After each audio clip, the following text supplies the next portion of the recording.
Friends, welcome to our channel. Brahmamudi serial next ఎపిసోడ్లో ఏం జరగబోతోందో ఈ వీడియోలో చూసి తెలుసుకుందాం. అప్పు ఇక్కడ ఉండడానికి వీలు లేదు అని అన్న ధాన్యలక్ష్మి అసలేం జరిగింది అని తెలుసుకోవడానికి ఈ వీడియోని స్కిప్ చేయకుండా ఎండ్ వరకు చూసేయండి. ముత్తైదువులందరూ భోజనం చేసి వెళ్ళిపోయిన తర్వాత రుద్రాని నాకు ఆకలిస్తుంది, మనం కూడా తిందామా అని అంటుంది.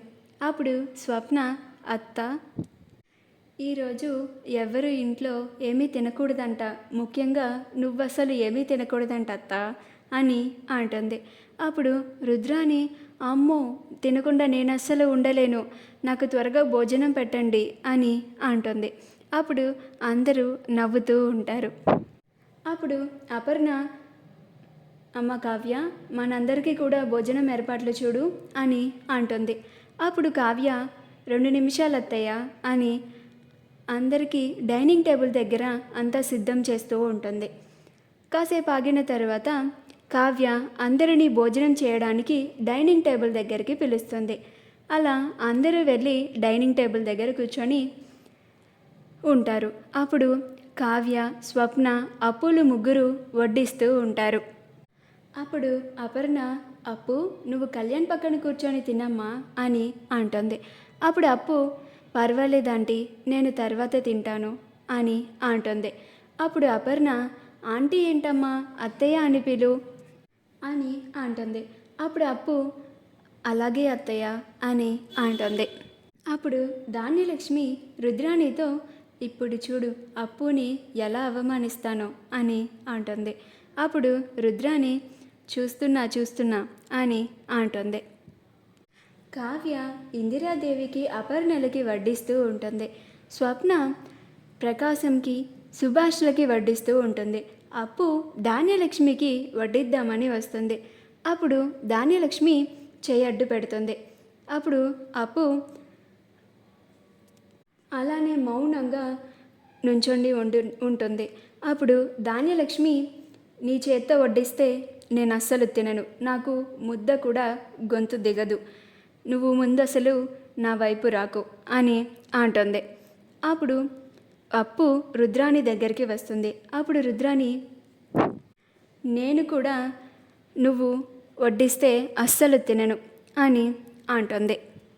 అప్పుడు అపర్ణ, ఏంటి ధాన్యలక్ష్మి, ఎంతైనా అప్పు నీ కోడలే కదా, నీ కన్న కొడుకి భార్య అని అంటుంది. నువ్వు ఇప్పుడు కాకపోయినా తర్వాత అయినా నీ కోడలి చేతి వంట తినాల్సిందే, నీ కోడలు వడ్డిస్తే తినక తప్పదు కూడా అని అంటుంది. ఇప్పుడు నువ్వు తినడం లేదు అని నీతో పాటు ఈ రుద్రాన్ని కూడా తోడయింది అని అంటుంది.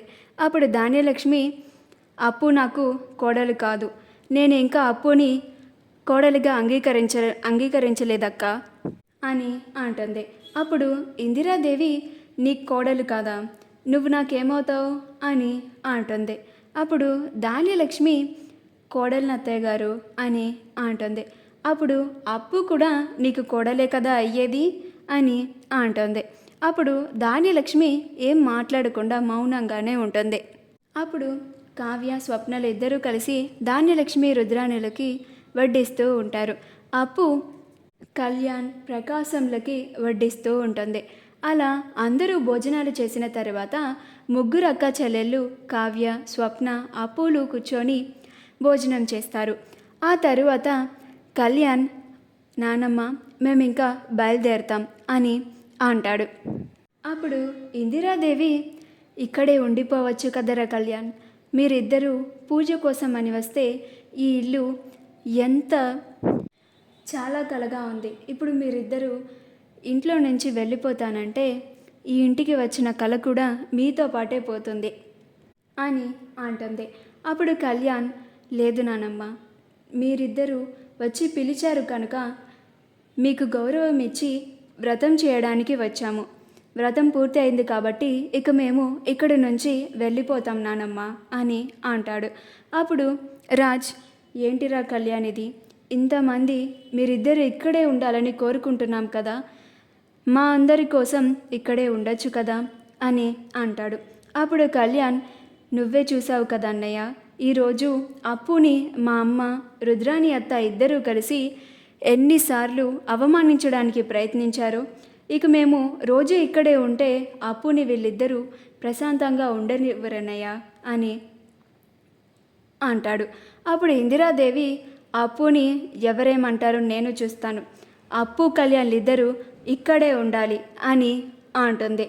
అప్పుడు ధాన్యలక్ష్మి దానికి నేను ఒప్పుకోను అని అంటుంది. అప్పుడు ఇందిరాదేవి, అదేంటి ధాన్యలక్ష్మి మాట మారుస్తున్నావేంటి? నువ్వు మొన్న అప్పు కళ్యాణ్ ఇద్దరిని ఈ ఇంట్లోకి రావడానికి ఒప్పుకున్నావు కదా అని అంటుంది. అప్పుడు ధాన్యలక్ష్మి, అవును అత్తయ్య గారు, ఒప్పుకున్నాను నిజమే, కానీ ఈరోజు ఈవిడ గారు మన ఇంటికి వచ్చిన తీరును బట్టి నా అభిప్రాయాన్ని మార్చుకున్నాను. ఇక మీదట అప్పుని అస్సలు నా కోడలిగా అంగీకరించను అని అంటోంది. అప్పుడు ఇందిరాదేవి, అంటే దాని అర్థం అని అంటుంది. అప్పుడు ధాన్యలక్ష్మి మొదటగా అత్తగారింటికి వస్తుంది అని, పైగా వ్రతంకి వస్తుందని తెలిసి కూడా జీన్స్ షర్ట్ వేసుకొని వచ్చింది. ముత్తైదేవులకి జ్యూస్ ఇవ్వమంటే ఆవిడ శారీ పైన జ్యూస్ని ఒలిపేసింది. ఇలాంటి అమ్మాయిని నేను కోడలిగా అంగీకరించాలా?